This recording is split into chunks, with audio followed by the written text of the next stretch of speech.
Revolutionary greetings to all students who, despite adverse conditions and despite academic loss, are continuing to strike. And it is in these circumstances that it is important to inform the student body that the Madam VC finds it completely unnecessary to talk to students, to meet with students to discuss their issues. Instead, she goes on Sunday Guardian newspaper run by her dear friends to say that caste discrimination, according to her, is imaginary.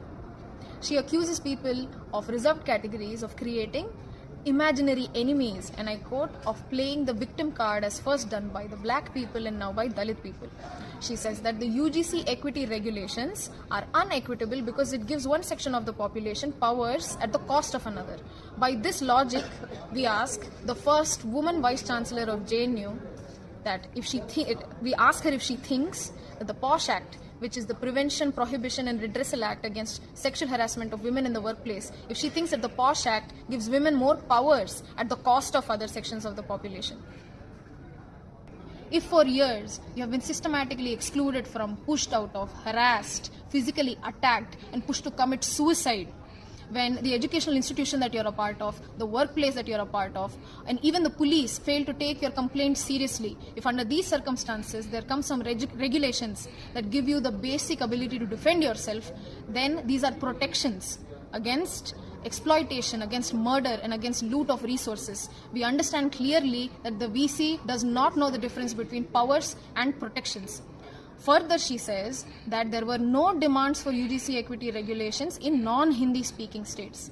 To this we raise the question, what about the institutional murder of Rohith Act, who was a student of University of Hyderabad, Telangana? What about the institutional murder of Payal Tadvi, who was a student of Topiwala National Medical College, Maharashtra? What about their mothers who led a 10-year-long struggle that culminated in the People's Draft of Rohith Act that was drafted under the purview of the High Court of Karnataka? We request that Madam VC kindly check her data and check her sources of information before she goes on record to spread misinformation, and if she has the time to spare, to please meet with students who have been on strike for the past week on campus. Regardless of whether it was Mamidala or whether it is Dhulipudi, the character of the administration remains the same. It remains the puppet of the ruling regime.